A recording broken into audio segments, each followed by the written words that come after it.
I stared at the diving gear piled in the corner like it was radioactive waste. 3 months since I'd touched any of it. 3 months since I'd walked out of the institute and never looked back. The regulator hung from my old wetsuit like a dead snake, and my depth gauge caught the afternoon light coming through the blinds. Everything covered in a thin layer of dust that made it look ancient, forgotten. My hands were doing that thing again, the trembling that started whenever I looked at the equipment too long.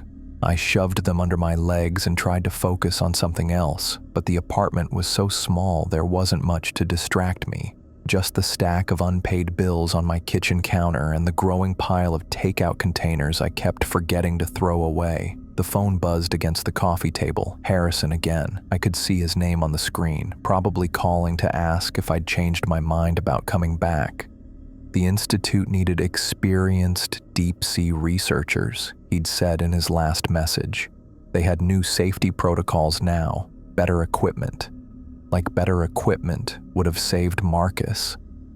I let it go to voicemail and deleted it without listening. Whatever Harrison wanted to say, I'd heard it all before.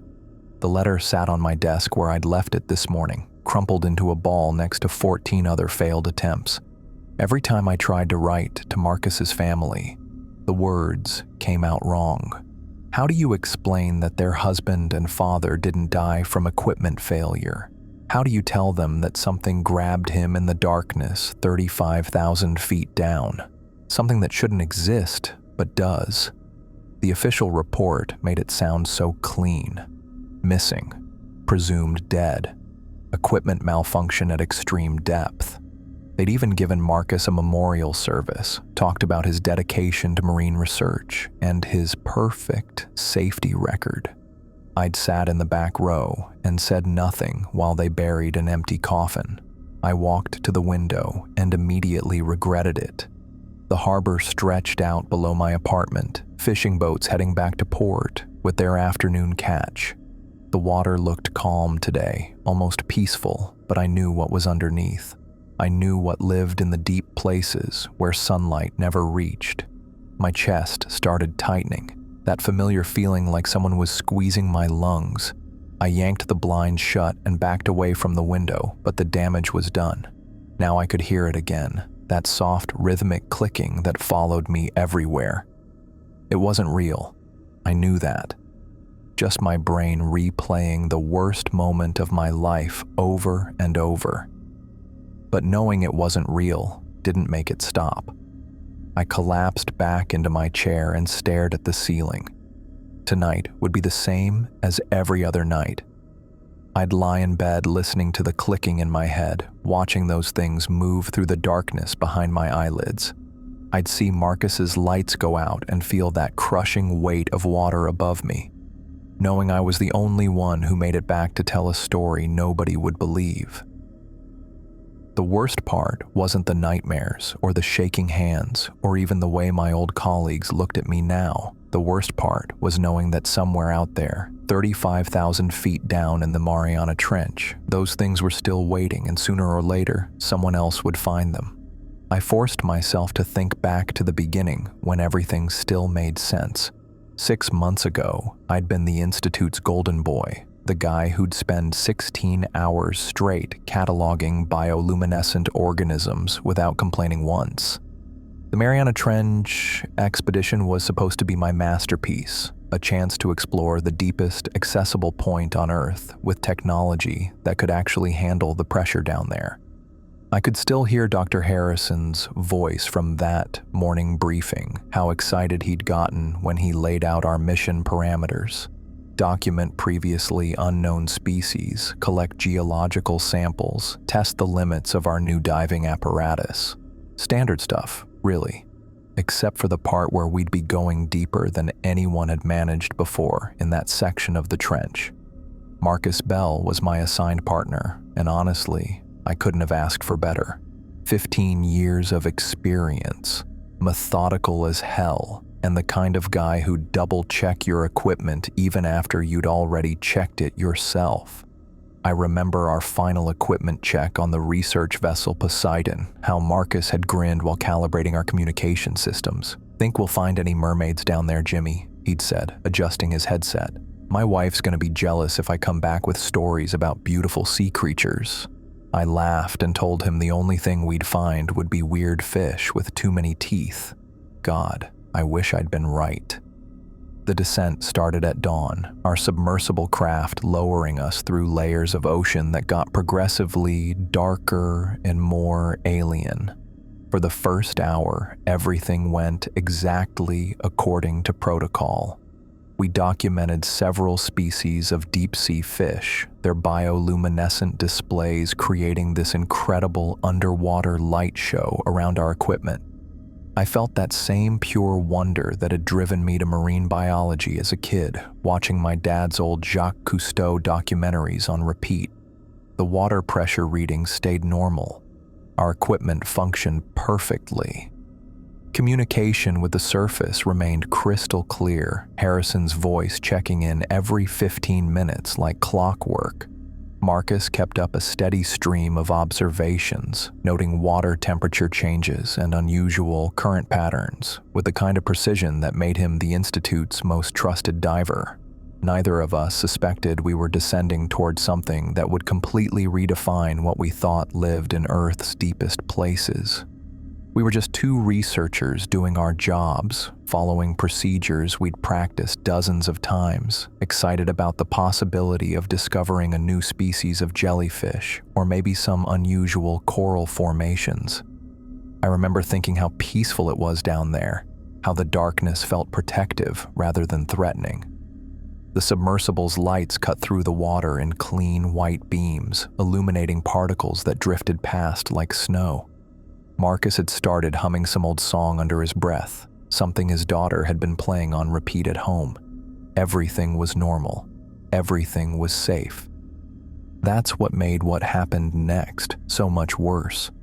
I remember the exact moment we hit 35,000 feet. The depth gauge numbers glowed green in my peripheral vision, and I felt this weird mix of pride and terror knowing we'd gone deeper than anyone before in this section of the trench. That's when everything around us just died. The bioluminescent creatures that had been trailing us for the last hour, these jellyfish-like things with pulsing blue lights, they all vanished at once, like someone had flipped a switch and turned off the entire ecosystem. Our lights, which had been cutting clean beams through the water above, now seemed to barely penetrate the darkness ahead of us. The water itself looked thicker somehow, almost syrupy. "Jesus, it's quiet down here," Marcus said through the radio, his voice crackling with static that hadn't been there before. "When's the last time you heard whale song?" I realized he was right. The background noise of the ocean, that constant low hum of distant marine life, had completely disappeared. All we could hear was the steady buzz of our equipment and our own breathing echoing inside our helmets. Then came the clicking. Soft at first, barely audible through our radio system. A rhythmic tapping that sounded almost mechanical, like Morse code, but with no pattern I could recognize. I adjusted our communication frequency, thinking it was interference from the surface vessel. "You getting that noise too?" Marcus asked. "Yeah, probably just equipment feedback at this depth. The pressure down here plays hell with electronics." But even as I said it, something about the sound made my skin crawl. It was too regular, too purposeful. Marcus was right. It sounded alive, like some kind of biological sonar. We kept moving forward with our survey, following protocol, even though every instinct I had was screaming at me to turn around. The ocean floor stretched out beneath us, covered in fine sediment that our lights revealed to be an odd gray color, almost metallic. Nothing grew here. No tube worms, no bacterial mats, none of the life you'd expect to find even at these crushing depths. The clicking got louder. Our radio link to the surface started cutting in and out. Dr. Harrison's voice, breaking up into fragments that made no sense. I tried adjusting our communication array, but the interference was getting worse by the minute. That's when Marcus saw it. "Jimmy, you need to look at this." About 50 feet ahead, something large was half buried in the sediment. At first glance, it looked like a piece of equipment, maybe debris from an old research vessel. But as we got closer, the shape became more defined, more familiar. It was a diving suit, intact but wrong somehow, twisted into a position that made my stomach turn. The clicking stopped. The silence that followed was so complete it felt physical, like something heavy pressing against our suits from all directions. I could hear my own heartbeat thundering in my ears, could hear Marcus breathing faster through the radio. "That's a person," Marcus whispered, his camera already out and recording. "Jimmy, there's someone down here." I checked our positioning system and felt my blood turn cold. We were at the exact coordinates where Cole Robinson had gone missing 3 years ago. The Institute had searched for weeks but never found his body. Now we knew why. Cole's helmet was turned at an angle that shouldn't have been possible, not unless his neck had been completely broken. His suit showed no signs of decompression damage, no tears or punctures that would explain how he died. He just looked like someone had grabbed him and twisted him like a rag doll. Marcus moved closer with his camera, documenting everything with the methodical precision that made him such a good researcher. But I could hear the fear creeping into his voice as he described what we were seeing. The clicking started again, louder now, coming from multiple directions at once. And that's when I realized we weren't alone down here. The creature came out of the darkness like something from a nightmare that marine biology textbooks never prepared me for. 30 feet long, maybe more. Its body moved in ways that made my eyes water just trying to track it, like the thing was constantly shifting between solid and liquid. The surface looked armored with these shell-like plates that caught our lights and threw them back in patterns that made me dizzy. But the worst part was how it moved, fast. Way too fast for something that size at this depth. Multiple limbs extended from its central mass. Not tentacles, not arms, but something in between that ended in structures I couldn't even categorize. Part claw, part sensory organ, all wrong. The clicking exploded around us, so loud now that I could feel it vibrating through my suit and into my bones. The sound was definitely coming from this thing, some kind of biological sonar that seemed designed to disorient prey. Marcus never had a chance. The creature's limbs shot toward him with impossible speed. I watched his reinforced titanium diving suit crumple like aluminum foil under pressure that shouldn't have been possible. The metal groaned and buckled, systems failing in rapid succession. "Jimmy, help me." Marcus's voice cut through the radio for exactly 3 seconds before his communication line went dead. His helmet lights flickered once, twice, then died completely as the creature dragged him toward what I now realized was a massive opening in the ocean floor. A crevice or cave system that our lights couldn't penetrate, just pure black that seemed to swallow everything. But the clicking wasn't stopping. If anything, it was getting louder, more complex, like multiple voices joining a conversation. That's when the horrible truth hit me. The sound was coming from different directions now, different sources. There wasn't just one of these things down here. Through the murky water beyond our lights, I caught glimpses of movement, shapes that were too large, too purposeful to be anything natural. The clicking changed pitch and rhythm, almost like they were communicating with each other. Planning. My hands found the emergency ascent controls, but my fingers were shaking so badly I could barely work the ballast systems. The creature that had taken Marcus turned toward me, and I saw what looked like eyes. Dozens of them clustered along its front section, each one reflecting my lights with an intelligence that made my stomach drop. This wasn't some mindless, deep-sea predator. This thing was thinking, evaluating, deciding what to do with me. The clicking shifted again, and I felt something massive scrape against my equipment from underneath. Another one, coming up from below, while the first held my attention. I was surrounded. The creature's eyes locked onto mine, and I knew I was about to die. My hands found the emergency ascent controls, but they were shaking so badly I could barely grip the switches. The ballast release felt slippery under my gloves as I fumbled with systems I'd practiced 1,000 times but now seemed impossibly complex. The thing turned its full attention to me, and what I saw made my vision blur around the edges. Dozens of eyes clustered along its front section, each one reflecting my helmet lights with an intelligence that was completely wrong. These weren't the simple black dots of a deep-sea fish. They tracked my movements, calculated angles, watched me with the kind of focused attention that meant I was being evaluated as prey. The clicking shifted pitch and rhythm, becoming more complex, more urgent, like it was sending signals to the others I could sense moving in the darkness beyond my lights. I felt something massive scrape against my equipment from underneath. Another one coming up from below, while the first held my attention.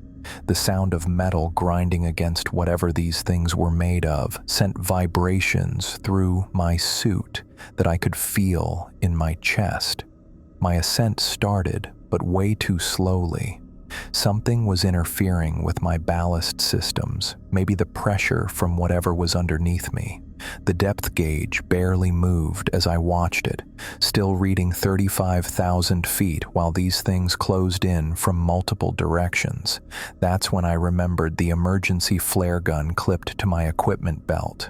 I grabbed it with hands that felt like they belonged to someone else and aimed straight at the creature's center mass. The flare shot out in a brilliant red streak that lit up the ocean floor like a camera flash. For one horrible second, I could see everything. At least 3 more creatures moving through the sediment below us, their armored bodies creating furrows in the mud as they approached.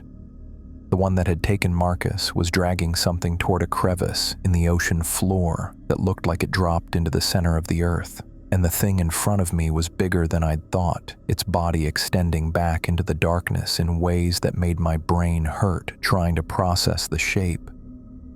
The creature pulled back from the flare's brightness, its clicking turning into something else entirely, a shriek that went through the water with enough force to crack the outer layer of my helmet's faceplate. I watched a spiderweb of fractures spread across my field of vision as the sound hit me like a physical blow, but the distraction was enough. I dropped my entire equipment pack, letting thousands of dollars worth of research gear fall into the darkness and hit my emergency ascent system. The rapid ballast release shot me toward the surface faster than any safety protocol allowed, but I didn't care about decompression sickness or nitrogen bubbles in my blood. All I cared about was getting away from those things. During my climb, I could hear the clicking chasing me up through the water. It got quieter as I rose, but it never went away completely. The sound followed me through 28,000 feet, 25,000, 20,000, like they were tracking my ascent and deciding whether to follow. My depth gauge read 20,000 feet when my radio crackled back to life. "Jimmy, Marcus, please, respond. We've lost your signal for the past hour." Dr. Harrison's voice came through clearly now, the interference gone as I got further from whatever was jamming our communications down there. I tried to explain what had happened, but the words came out as broken fragments that made no sense, even to me. Something about creatures and clicking and Marcus being dead and things with too many eyes living in the deep places where they shouldn't exist. "Jimmy, slow down. Where's Marcus? What's your current status?" "He's gone," I managed to say through the radio static and my own hyperventilating. "Something took him. There are things down there, Dr. Harrison. Things that aren't supposed to exist." The radio went quiet for a long moment before Harrison's voice came back, careful and controlled. "Jimmy, you're ascending too fast. Your depth readings show you're in serious danger of decompression sickness. We need you to slow your ascent and follow emergency protocols." But I couldn't slow down. Every time I tried to reduce my ascent rate, I heard that clicking again, faint but persistent, like they were still down there waiting for me to come back. When I finally broke the surface 40 minutes later, the rescue team pulled me onto the Poseidon while I was in complete mental breakdown. I kept talking about the creatures and the clicking and how Marcus was dead, but nobody understood what I was saying. They wrapped me in thermal blankets and gave me oxygen while I shook uncontrollably and tried to explain that we'd found something that should have stayed lost. Dr. Harrison knelt beside me on the deck, his face showing the kind of concern you'd have for someone who'd clearly lost their mind. "Where's Marcus, Jimmy? What happened down there?" I looked up at him through my cracked helmet visor and said the words that would end my career and destroy my credibility forever. "The things in the deep took him." I pushed myself up from the chair and walked to the closet, my legs feeling like they belonged to someone else. The radio equipment sat on the top shelf where I'd shoved it 3 months ago, covered in dust and tangled cables. My old Kenwood transceiver, the frequency scanner, the waterproof headset I'd used for a dozen expeditions before everything went wrong. My hands shook as I pulled the gear down. The scanner felt heavier than I remembered, or maybe I was just weaker now. I'd lost 20 pounds since leaving the Institute, living off whatever takeout I could afford and forgetting to eat when the nightmares got bad. Setting up the equipment on my kitchen table took longer than it should have. I kept dropping screws and having to restart connections when my fingers wouldn't cooperate.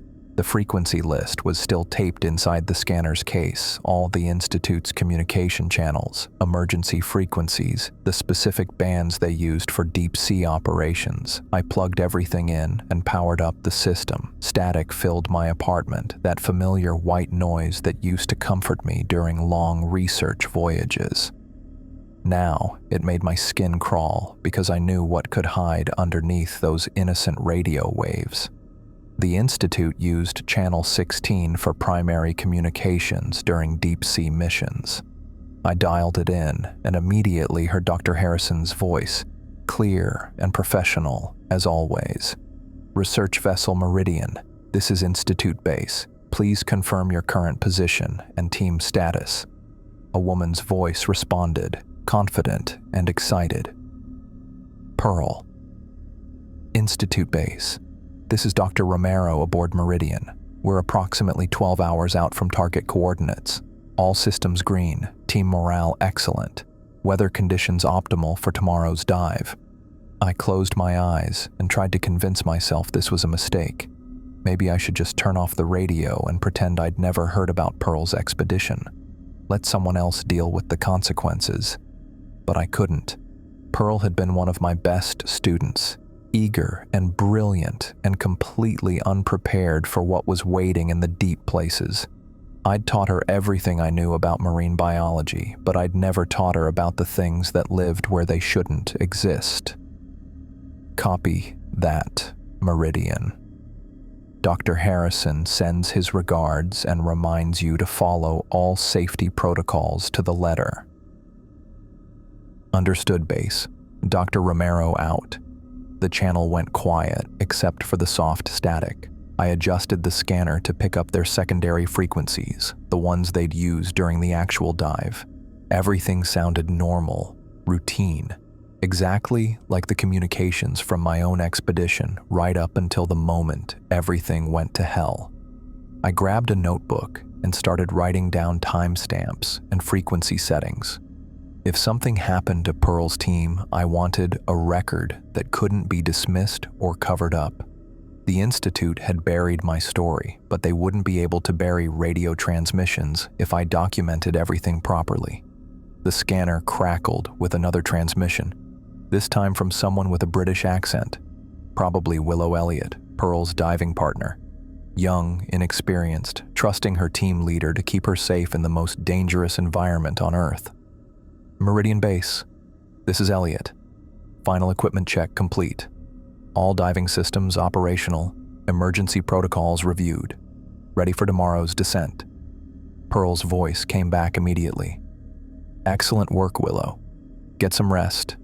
Tomorrow, we're going to make history." I wanted to scream at the radio, to somehow reach through the static and shake Pearl until she understood what she was walking into.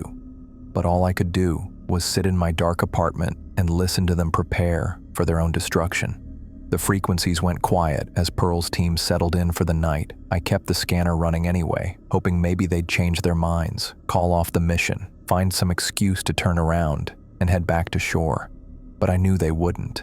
Pearl was too ambitious, too eager to prove herself. She'd descend to those coordinates no matter what, and she'd take Willow down with her into the darkness where the clicking things waited with their impossible eyes and their hunger for human prey. I poured myself 3 fingers of whiskey and settled back in my chair to wait. Tomorrow, Pearl would learn the truth about what lived in the deep places, and this time, I'd have proof that nobody could ignore.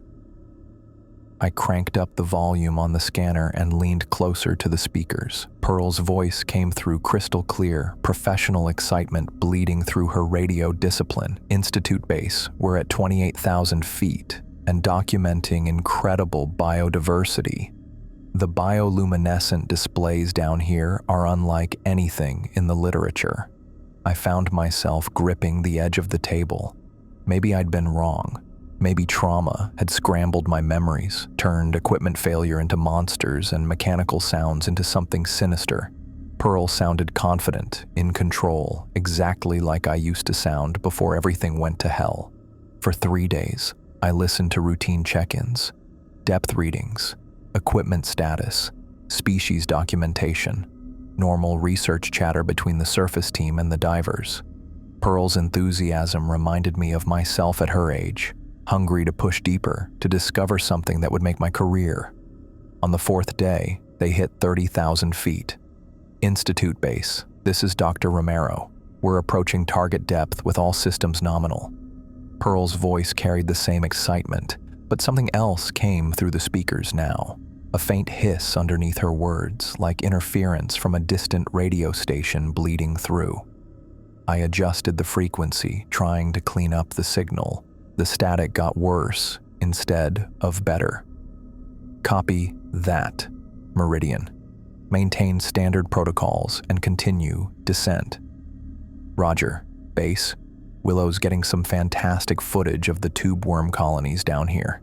The ecosystem's more complex than we anticipated, I was reaching for my coffee when I heard it, buried so deep in the background static that I almost missed it completely. A soft, rhythmic tapping. 3 quick beats, pause, 3 more beats. My hand froze halfway to the cup. The coffee went cold while I sat there listening to that barely audible pattern repeating underneath Pearl's routine status reports. The same clicking that had followed me up from the depths 3 months ago. They knew about the expedition. They were watching. I grabbed my phone and dialed the Institute's emergency line. The receptionist tried to transfer me to Harrison's voicemail, but I cut her off. This is Jimmy Nakamura. I need to speak with Dr. Harrison immediately. It's about the Meridian expedition. Mr. Nakamura, Dr. Harrison is in meetings all afternoon. I can take a message. Tell him Pearl's team is in danger. Tell him I'm hearing the same interference patterns from my expedition. He'll know what that means. 5 minutes later, Harrison's voice came through my phone, tired and irritated. Jimmy, what's this about interference patterns? Pearl's mission is proceeding normally. Dr. Harrison, you need to abort their dive. I'm monitoring their communications, and there's something in the background of their transmissions. The same clicking noise from when Marcus... Jimmy, stop. You're not authorized to monitor Institute communications, and you're certainly not qualified to make operational recommendations based on radio static. It's not static, it's them. They're down there watching Pearl's team, just like they watched us. The line went quiet for several seconds. When Harrison spoke again, his voice carried the careful tone people use with mental patience. Jimmy, I understand you're still processing what happened, but you can't project your trauma onto every deep-sea mission. Pearl's team has better equipment, better protocols, and they're following safety procedures you and Marcus ignored. We didn't ignore anything. We followed every protocol until those things— There are no things, Jimmy. There was an equipment failure that caused Marcus's death and gave you severe decompression sickness. The hallucinations were a medical symptom, not evidence of unknown species. The line went dead. I stared at the phone for a moment, then threw it across the room. It hit the wall and clattered to the floor in 3 pieces. Back at the radio, I fine-tuned the frequency until Pearl's voice came through clearer. The clicking was still there, but fainter now, like whatever was making it had moved further away. Institute base, we're getting some unusual readings on our sonar array. Large objects moving in the water column below us, but they don't match any known marine life profiles. My blood turned to ice water. Can you clarify large objects, Meridian? Negative base. The contacts are too deep for visual confirmation, and the sonar signatures are inconsistent. They appear and disappear from our screens in patterns that don't match normal fish behavior. I turned up the volume until the speakers were at maximum. Pearl's voice filled my apartment, but underneath it, the clicking was getting stronger, more complex, like multiple sources joining a conversation.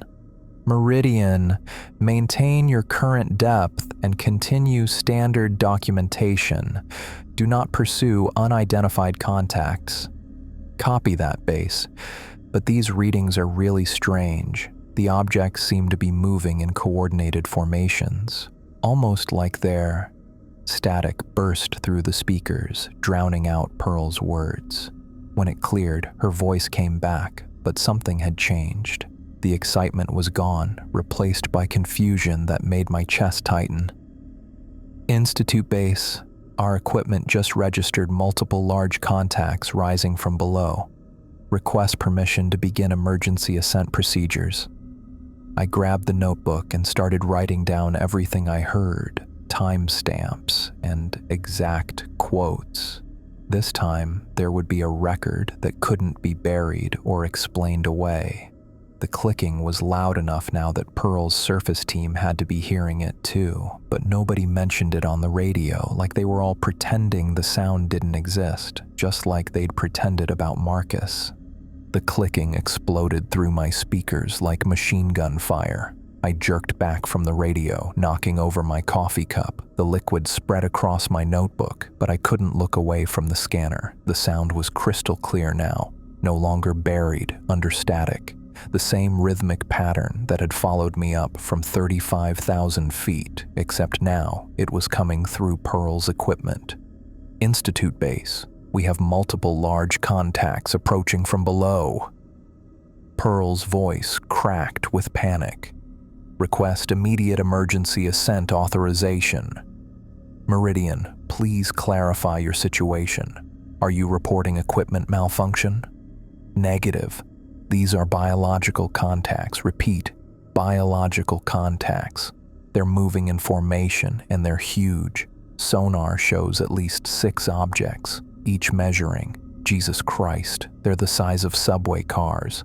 I grabbed a pen and started writing, my hand shaking so badly the words came out as illegible scrawls. This was it. This was proof that couldn't be dismissed or buried in some classified file. The clicking got louder, more complex. Multiple sources now, just like before. They were talking to each other. Meridian, maintain your current position and continue standard protocols. Fuck the protocols! Pearl's voice broke completely. Willow, do you see that? In the water below us? A British accent came through the speakers, young and terrified.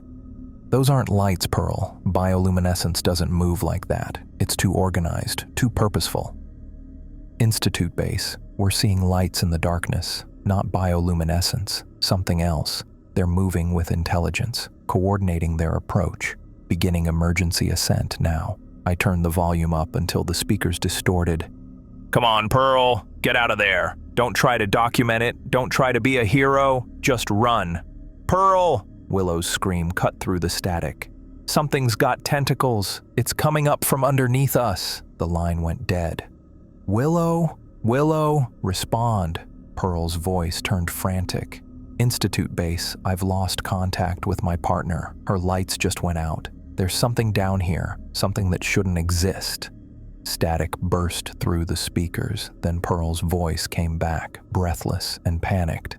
"Emergency ascent in progress. Willow's gone. Something grabbed her and pulled her down into the trench. These creatures are massive, armored with appendages that move like they're thinking. The clicking is coming from them. It's how they communicate." I was on my feet now, pacing back and forth in front of the radio. Every word Pearl spoke matched my own experience perfectly. And the same creatures, and the same hunting patterns, and the same impossible intelligence in the deep places where nothing should live. The clicking intensified until it drowned out everything else. The sound was being transmitted directly through Pearl's equipment, which meant the creatures were close enough to interfere with her communications, just like they'd done to Marcus and me. I grabbed my phone and dialed the Institute's emergency line. Busy signal.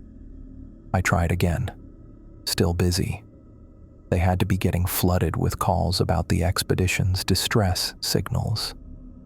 "Institute base, this is Dr. Romero. I'm ascending alone. Willow Elliott is missing, presumed dead. Something's following me up from the depths. The clicking is getting louder. They're tracking my ascent."